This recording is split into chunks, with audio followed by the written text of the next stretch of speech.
네, 안녕하세요. 히스임교실의 히스입니다. 오늘은 제1차 세계대전이 일어나다 바로 들어가 보도록 하겠습니다. 순서는 제1차 세계대전의 배경, 제1차 세계대전의 전개와 결과에 대해서 배워보도록 할 거예요. 우리 저번 시간에 뭐 배웠는지 기억 안 나는 친구들 위에 올라가서 보고 와야겠죠. 제국주의에 대해서 배웠어요. 그 제국주의를 반드시 이해해야 지금 이 1차 세계대전을 이해할 수 있습니다.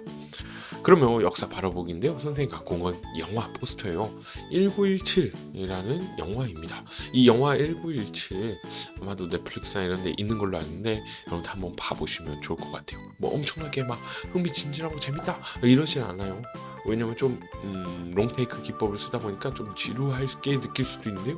1차 세계대전을 진짜 생생하게 잘 담아 놨어요. 그래서 여러분들이 보면 느끼는 것들이 꽤 많을 겁니다.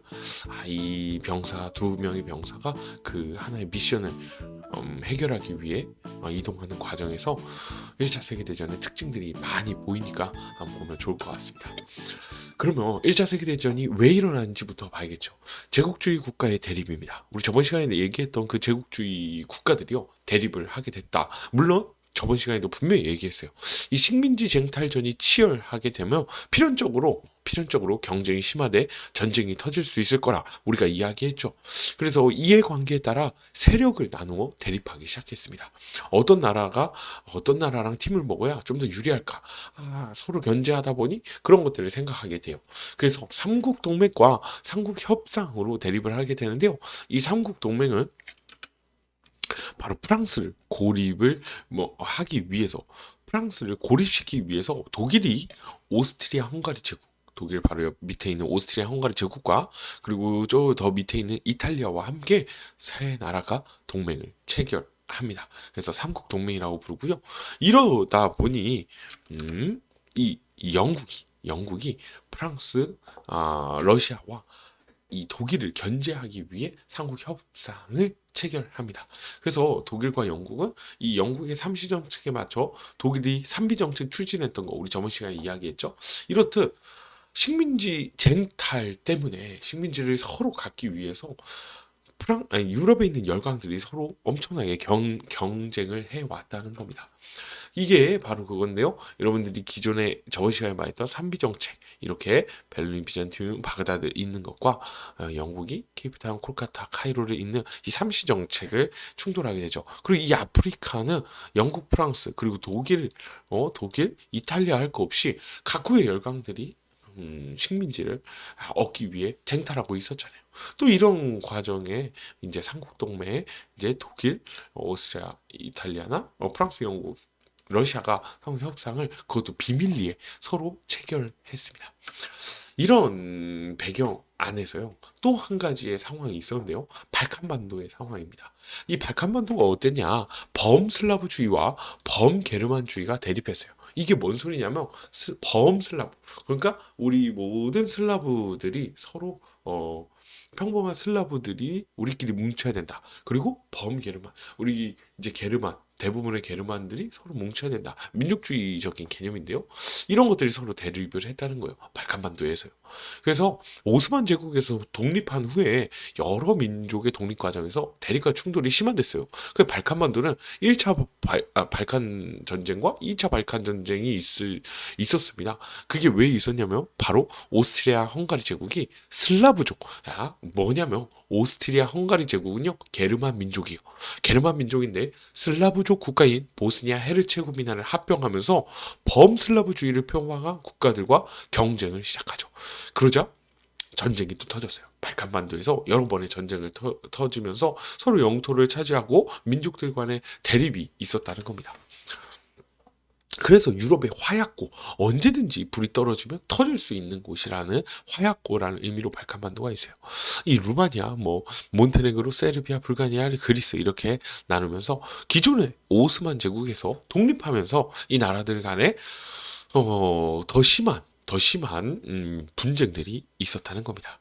여기 보면 오스트리아 헝가리 제국이 바로 위에 있죠. 그리고 러시아는 이쪽에 있어요. 서로 게르만주의와 슬라브주의, 한마디로 러시아의 영향권과 오스트리아 영향권 안에서 발칸반도가 대립하고 있었다는 겁니다. 그러면서 1차 세계대전이 어떻게 시작하게 됐냐면 사라예보 사건입니다. 세르비아의 수도라고 할 수 있는 사라예보에 오스트리아 헝가리 제국의 황태자 부부가 갔습니다. 근데 거기서 세르비아계 청년에게 암살당하게 되죠.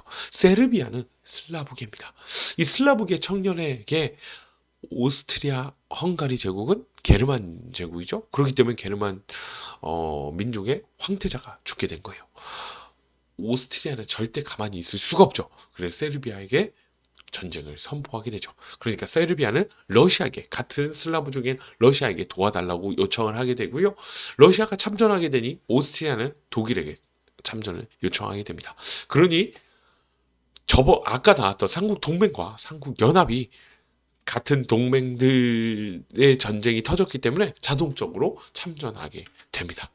이 그림이 그것을 표현한 거죠. 세르비아의 청년이 오스트리아 부부의 황태자에게 총을 쓰는 장면이죠. 이러면서 단 한 발의 총성으로요. 한 발은 아니지만 어쨌든 총성을 통해서 세계대전이 일어나게 됩니다. 이 1차 세계대전은 터지자 독일은 슐리펜 계획이라는 걸 세워가지고 슐리펜 장군이 빠르게 파리를 점령하고 빠르게 서부전선에서 파리를 점령하고 러시아를 상대하겠다는 전략을 세워요. 그래서 빠르게 처음에 독일이 파리로 진격을 합니다. 근데 프랑스군은 이것을 저지했어요. 저지하면서 장기전으로 돌입해요. 서로 참호를 파면서 더 이상 진군하지 못하게 엄청난 선을 프랑스는 이 마지노선이라고 하는데 여러분들 많이 들어봤죠? 그 마지노선을 세워가면서 더 이상 진군하지 못하게 서로 장기전으로 돌입하게 됩니다. 그러자 독일은 군대를 다시 동부로 돌리기도 해요. 그래서 동부정선은 독일의 러시아를 공격하면서 서로 또 막 치고받고 싸우고 있었죠. 이렇게 전쟁이 장기화되고 있는 상황에서 러시아에서는 혁명이 터져 러시아가 전쟁에서 이탈하게 됩니다. 이 러시아 혁명은 다음 시간에 또 이야기를 할 건데 상당히 중요하죠. 사회주의 국가가 최초로 세워지게 되는 그 러시아 혁명으로 인해서요. 러시아가 전쟁에서 빠지게 됩니다. 그러니 독일은 더더욱 프랑스를 더욱 공격해야겠다고 생각을 하고 있었죠. 그러면서 미국의 참전과 전쟁의 종결 부분이 나오는데요. 독일은 영국이 바다를 봉쇄해버리면 정말로 물자를 받기 어려운 상황이었습니다. 여러분들 지도를 생각해보면 알 수 있을 거예요. 독일에서 서쪽으로 나가요. 바다 쪽으로 나가면 영국의 해협을 지나갈 수밖에 없어요. 그 영국은 뜨는 배는 독일 배라면 무조건 봉쇄를 하는 상황이었습니다. 그러자 독일이 선택한 건 무제한 잠수함 작전입니다. 이 1차 세계대전을 거치면서 물론 그 이전부터 잠수함이라는 걸 개발했고 실전에 배치하면서요. 유보트라고 하는데 독일은 대서양 해변에 뜨는 그러니까 독일 앞바다에 뜨는 배들은 무조건 격추시키겠다고 했어요. 그게 연합국의 100원, 중립국의 100원 보이면 다 격침하겠다고 했습니다. 근데 이 작전에서 미국의 한 여객선이요. 침몰하게 되죠. 그래서 정말 많은 민간인들이 희생당하게 됩니다. 그러자 이 소식이 미국에 가게 되자 미국에서 엄청나게 반독 여론이 확산되게 되죠. 독일에 반대하는 여론이 엄청나게 확산되게 되면서요. 결국 미국이 연합국으로 참전하게 됩니다. 이 미국이 참전하게 되면서 독일의 여러 동맹국들이 항복하고 결국 독일에서도 혁명이 일어나면서 항복을 하며 1차 세계대전이 끝나게 되죠. 1차 세계대전은 선생님이 간단하게 얘기했지만 그렇게 간단하기만 한 전쟁은 아니었어요. 여기 보면 역사 부도에 나오는 건데 이렇게 전개해 나가는 거 보이죠? 그리고 1차 세계대전을 통해서 정말 많은 비행기, 잠수함, 탱크 할 거 없이 여러분들이 아는 그러한 근대적인 그리고 최신식의 무기라고 할 수 있는 것들이 막 만들어지기 시작했습니다. 그리고 그 특징이에요. 그래서 1차 세계대전은 이렇게 총력전이라고 하죠. 말 그대로 모든 걸 부어 드린다라는 거예요. 국가의 모든 힘과 자원을 투입했어요. 그 이전과 다르게 남자들은 전쟁터에 나가면 여자들은 공장에서 무기들을 만드는 겁니다. 국가의 모든 역량을 전쟁에 소비하는 걸 총력전이라고 해요. 그리고 참호전이라고 하는데요.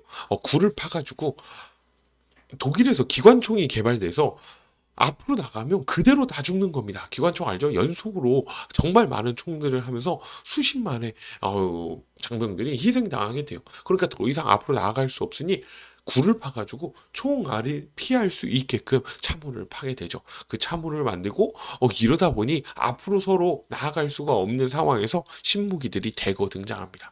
이 기관총을 막기 위해 단단한 갑옷으로 무장된 탱크를 만들고요. 그리고 라이트 형제가 만든 그 비행기를 더욱더 개량해서 전투기를 만들고, 그리고 잠수함, 그리고 참호에서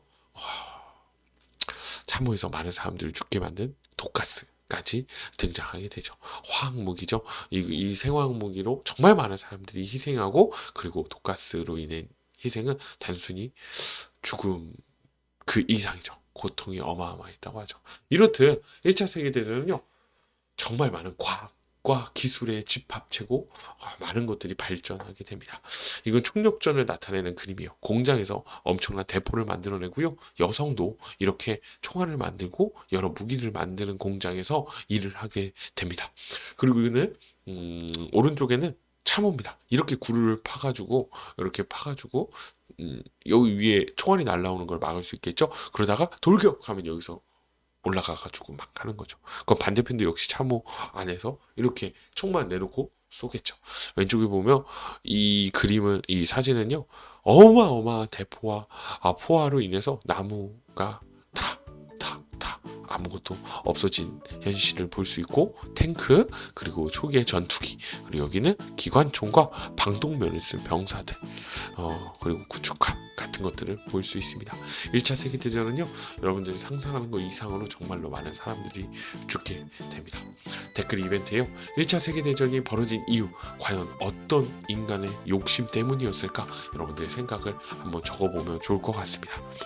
이렇게 1차 세계대전, 이제 인류에게 엄청난 깨달음을 주고, 그리고 엄청난 사람이 희생되게 된 세계대전을 배우게 됐습니다. 우리 수업 시간에 어떤 이야기를 할지, 그리고 다음 시간에 무엇을 배울지 기대하면서 또 만나요. 우리 다음 시간에 만납시다. 안녕.